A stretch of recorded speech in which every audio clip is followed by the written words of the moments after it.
नमस्कार, जोहार, मैं संजय और आप देख रहे हैं न्यूज झारखंड। चलिए जानते हैं सुबह से लेकर शाम तक की तमाम बड़ी खबरों को। पहली बड़ी खबर की बात करूं तो झारखंड वीकेंड लॉकडाउन का बदल गया समय। आज रात 8 बजे से 34 घंटे बंद रहेंगे हाट बाजार। कोरोना संक्रमण की चेन को तोड़ने के लिए झारखंड में 22 अप्रैल 2021 से जो स्वास्थ्य सुरक्षा सप्ताह मिनी लॉकडाउन शुरू हुआ था, उसके तहत अब बंदिशों में काफी ढील दी जा चुकी है। आज स्कूल, कॉलेज, कोचिंग संस्थान और परीक्षाओं को छोड़कर करीब करीब पूरी तरह से जो प्रतिबंध को हटा दिया गया है। 1 जुलाई से अनलॉक 5 के तहत हाट बाजार रात 8 बजे तक खुल रहे हैं। राज्य के अंदर बसों का भी परिचालन शुरू हो गया है। हालांकि वीकेंड लॉकडाउन चलता रहेगा। राहत की बात यह है कि इसके समय में भी अब कटौती की गई है। अब 38 घंटे के बजाय 34 घंटे का ही वीकेंड लॉकडाउन होगा। पहले वीकेंड लॉकडाउन शनिवार शाम 4 बजे से शुरू होता था। इसके बाद रविवार को पूरे दिन हाट बाजार बंद रहते थे। सोमवार सुबह 6 बजे से दुकानें खुलती थी। वहीं अब अनलॉक 5 में रात 8 बजे तक दुकानें खोलने की छूट दी गई है।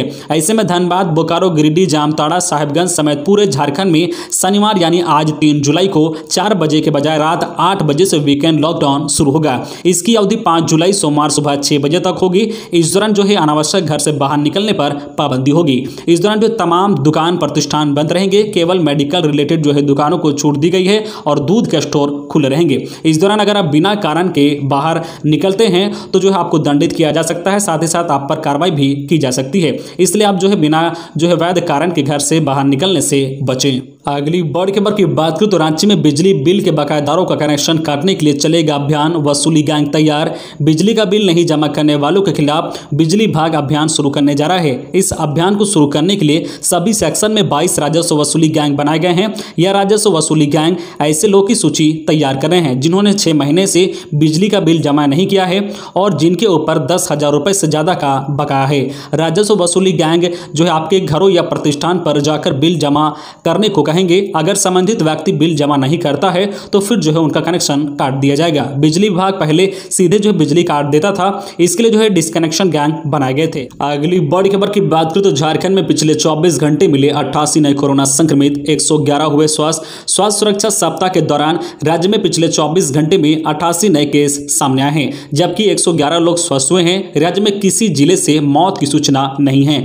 जिन जिलों में सर्वाधिक केस मिले हैं उनमें से रांची में 14, सिमडेगा में 11, पूर्व सिंहभूम में 10 व गोड्डा में 9 केस शामिल हैं। जबकि लोहरदगा, पाकुड़, चतरा व दुमका, हजारीबाग में एक भी केस नहीं आए हैं। वहीं अब जो है राज्य में एक्टिव केस की संख्या घटकर 831 पर रह गई है। नए संक्रमितों की बात करें तो बोकारो से 2, चतरा से 0, देवघर से 1, धनबाद से 5, दुमका से 0, पूर्व सिंहभूम से 10, गढ़वा से 2, गिरिडीह से 0, गोड्डा से 9, गुमला से 7, हजारीबाग से 0, जामताड़ा से 1, खुट्टी से 3, कोडरमा से 3, लातेहार से 5, लोहरदगा से 0, पाकुड़ से 0, पलामू से 3, रामगढ़ से 4, रांची से 14, साहिबगंज से 5, सरायकेला से 2, सिमडेगा से 11 और जो है पश्चिम सिंहभूम में 1 नए कोरोना संक्रमितों की पहचान हुई है।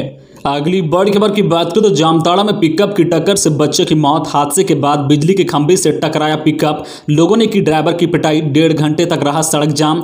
जो कुंडही थाना क्षेत्र के अंतर्गत हल्दिया गांव के पास शनिवार को सड़क दुर्घटना में अमन मुरबुर 5 वर्षीय की मौत हो गई। दुमका से आसनसोल की ओर तेज रफ्तार से जा रही पिकअप वैन की चपेट में आने से यह हादसा हुआ है। इसके बाद तेज रफ्तार पिकअप वैन पास में ही बिजली के एक खंभे से जा टकराई। आक्रोशित लोगों ने ड्राइवर को पकड़ लिया और उसकी जमकर पिटाई कर दी। हालांकि घटना की सूचना मिलने पर पुलिस मौके पर पहुंची और ड्राइवर को भीड़ से बचाया। ग्रामीणों ने मुआवजे की मांग को लेकर 100 के साथ लगभग 1.5 घंटे तक सड़क जाम रखा।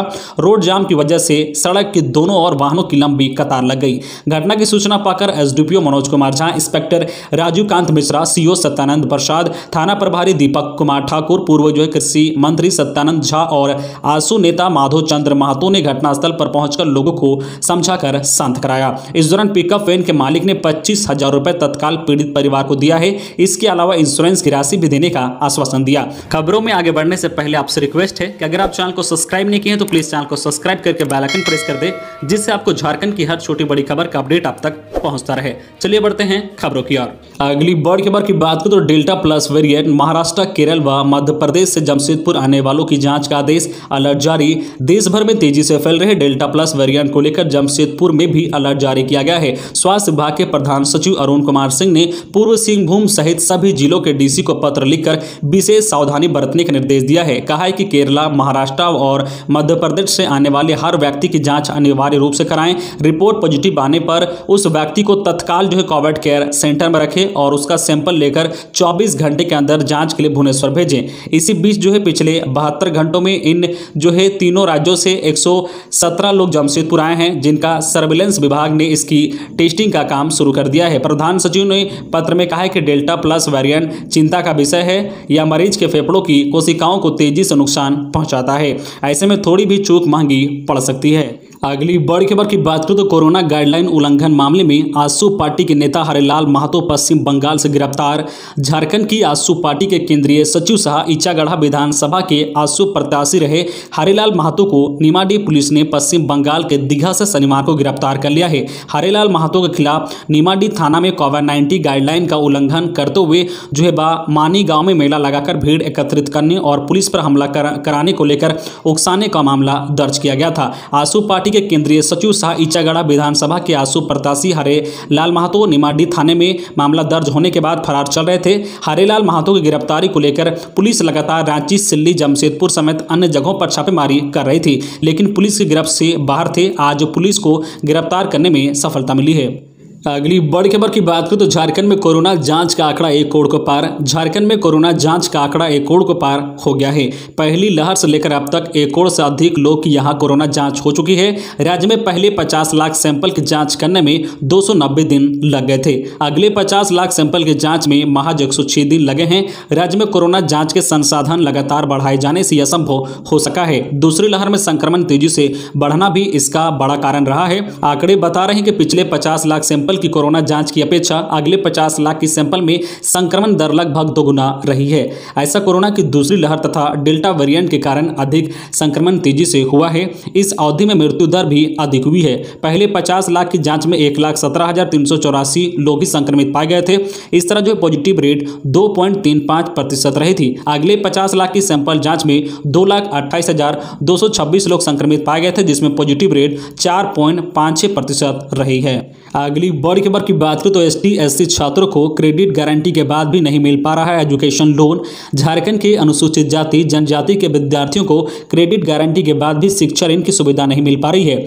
विद्या लक्ष्मी पोर्टल पर ऋण से संबंधित सैकड़ों आवेदन लंबित है, जबकि बड़ी संख्या में ऐसे आवेदनों को रिजेक्ट किया जा रहा है। फिलहाल लंबित आवेदनों की संख्या 1500 से ऊपर है।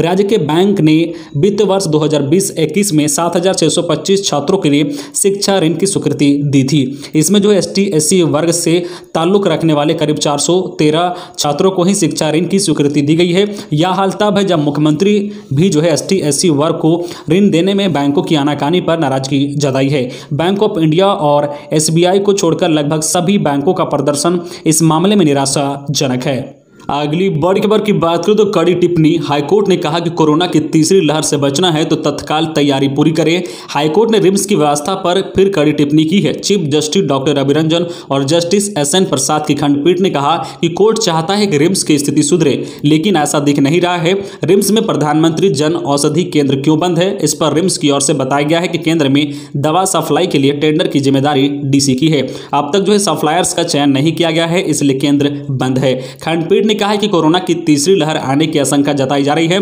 तीसरी लहर से बचना है तो अपनी तैयारी पूरी रखनी होगी। सरकार को तय करना होगा कि युद्ध जैसे हालत में कैसे काम हो। सरकार ने जरूरी उपकरण की तत्काल खरीदारी की अनुमति दी है। CT स्कैन सहित अन्य मशीन लगने में देरी ठीक नहीं है। हमें तीसरी लहर आने से पहले ही तैयारी रखना होगा।